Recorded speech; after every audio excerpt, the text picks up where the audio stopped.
Dharmakirti.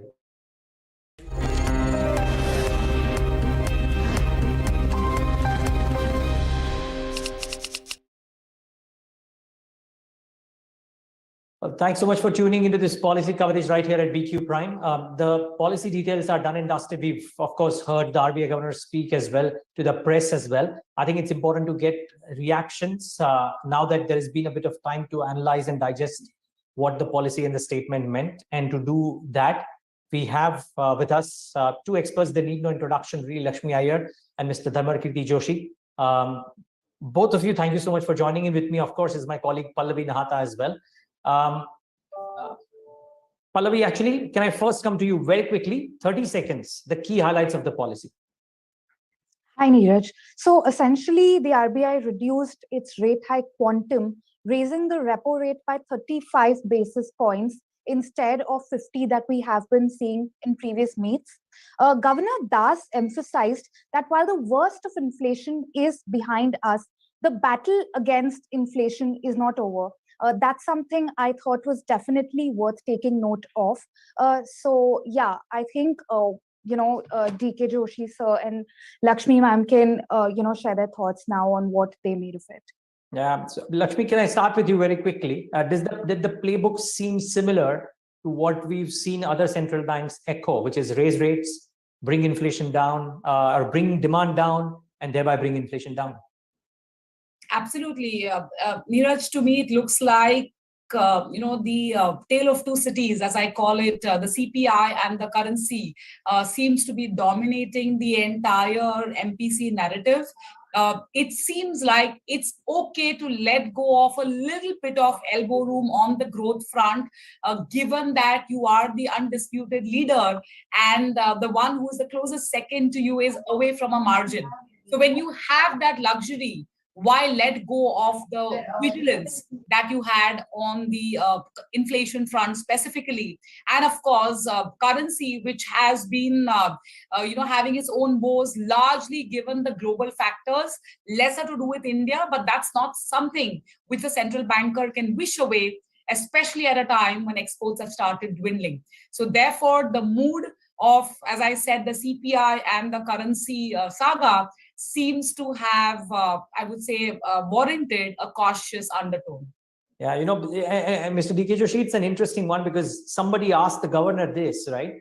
That are you trying to manage the CAD as well if you kind of hit demand at large? To which I thought, it was an interesting reaction then thereby from Michael Patra. But again, the same question to you, what did you make of the policy?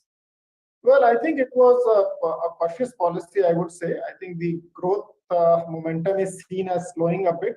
But I think the worry for RBI is more on the core inflation side, which I think they believe will keep the overall inflation rate high. So that's why they say there is need to address this while anchoring inflation expectations, while reducing the pass-through of input costs to the output prices. Actually, we were looking at the input prices have come down of late, but the output prices haven't come down. So clearly, I think there is stickiness there. So I think from that perspective, they needed to keep they couldn't take the foot off the brake. So they reduced the pressure a bit, I would say. Pallavi? Pallavi, we can't hear you. You're on mute. Unmute yourself. So, I think the next logical question is where we see the terminal repo rate in the current cycle.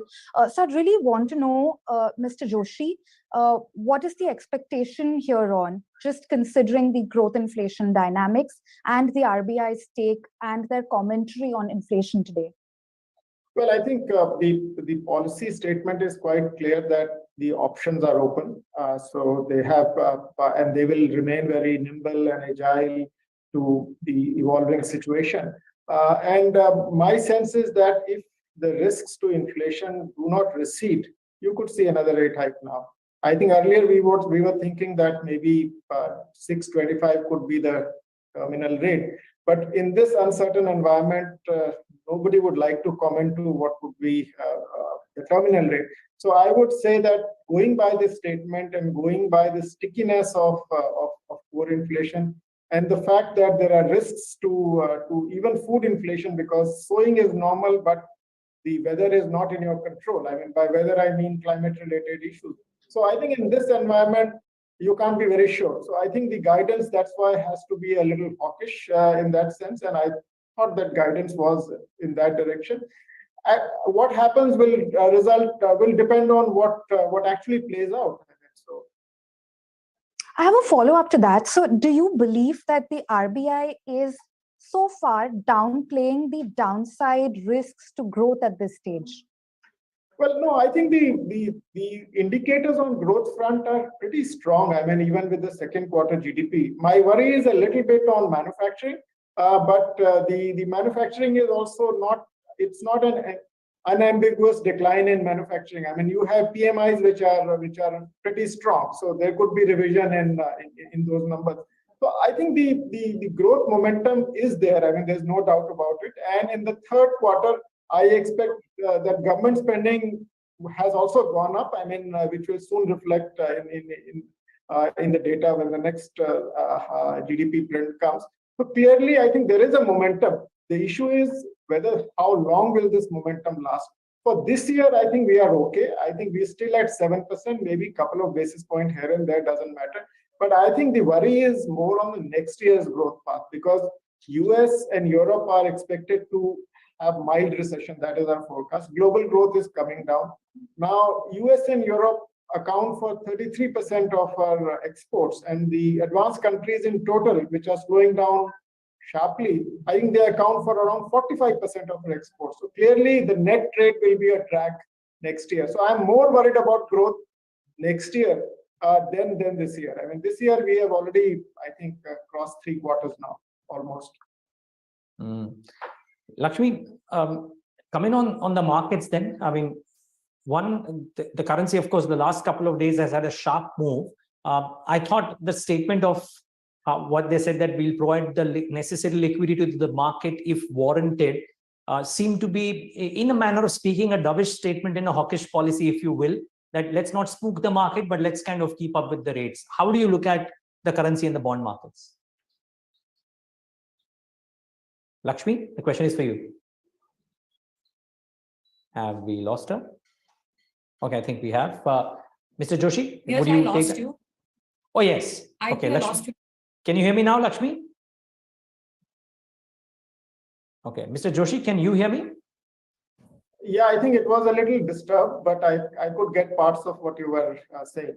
Okay, let me try. I think I have Lakshmi back. I'll ask the same question to you as well. Okay, Lakshmi, liquidity to the market if warranted.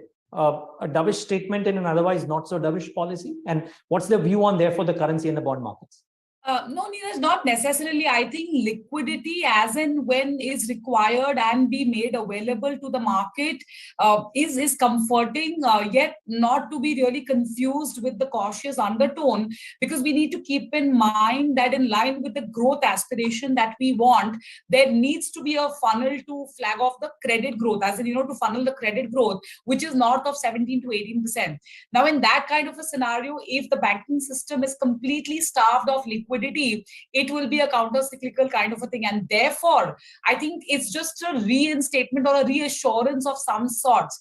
It is not indicating to you in any which manner that, we are going to probably not look at any more rate hikes. Because if you see the overnight rates, that's been pretty much tracking the benchmark rates. And in this case, the benchmark rate is the repo rate, because that's what they have actually transitioned the markets towards.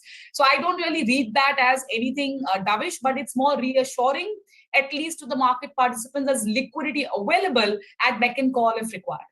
What about the markets themselves, Lakshmi? What's the view on the currency? Does it help that the RBI is hawkish at the margin? It will, yes and no. I think the rupee will broadly maintain a range. Near term, the pressure on the rupee, on the depreciation side could be palpable for a couple of reasons, because the external sector, which is the import versus export story, clearly imports are having an upper hand vis-a-vis the exports. And if that gets entrenched, month on month, that will have its impact going forward. But that's from a near-term basis. By and large, Niraj, if the overall objective is to keep a stable bias on the rupee, and typically we've seen, Niraj, over the years, if there's a massive rout on the currency, like we've seen year to date on the dollar rupee, the usual next 3 to 4 quarters are not as bad. But that's from a medium-term perspective. I would say near-term, the pressure on the currency could remain. And sorry, Mr. Joshi, just the same question to you. Like I said, I wanted to ask you, what's your view, and particularly in the light of the fact that exports, as you said, might fall, but our import bill continues to remain staggeringly high despite whatever we're doing on the electronics front? Because, I mean, oil, coal, what do you do with that? Well, I think apart from oil and coal, the other factor is that the global environment is slowing fast, not the domestic environment. So I think your requirement of imports remain. I mean, even if the prices haven't shot up or prices remain high. So I think there is going to be definitely a pressure on the current account deficit, which we believe will be 3.2% of GDP this year. So that is a given. Only I think next year, because domestic growth will slow down, so obviously the need for imports will also come down. Now, coming to the exchange rate, I think it's in a very volatile territory. I think my experience with observing currency over the last couple of years has been that there is always an overshooting or undershooting that takes place depending on the environment. But that gets corrected as well. I mean, when will it get corrected is difficult to say right now. But I think definitely every episode of depreciation happens very quickly, but the appreciation from those levels is a slow process. I mean, it takes more time. So clearly, I would say that one should not be looking at what's happening in the next couple of months, but I think any business who's looking at exchange rate should look at it over the cycle. Over the cycle, I think which could be 4 to 5 years, rupee typically depreciates by 2 to 2.5 or 3% per annum. I mean, which I think so. That's my takeaway from. Otherwise, forecasting currency is a mug's game right now. Mr. Joshi, I do have a follow-up question to your thoughts on the rupee. So we've seen the forward premium on the USD INR falling to a decadal low. The Deputy Governor today did comment that that's likely temporary. What are your thoughts? Well, I think it's, as I said, I mean, it's extremely difficult. I mean, Governor himself said what the Fed will do, nobody knows. I mean, but he does believe that they're going to stop at some point in time. So I think, the currency, as I said, it's extremely difficult to, I mean, I don't have tools to make a precise assessment of where it's going to go. I mean, so, or what is going to happen to the forward premium, particularly in this environment. Okay. My final question to Lakshmi. Lakshmi, peak rate 6.15, 25, 5, 75. If I were to stick to one number, I would say that the chances of an insurance rate hike in Feb remains live. So probably we could end the year FY 2023 with 6.5 on the repo rate. Okay. Okay. Pallavi, any further questions, or we can let our guests go then? I think we can wait for some deeper analysis from them over the next few hours, good. but Okay. for now, yes. Great for this. It helps. Thanks so much, both of you, for joining us and giving us your perspectives. Really appreciate your time. Thank you so much. Bye. Thanks. And viewers, thanks for tuning in.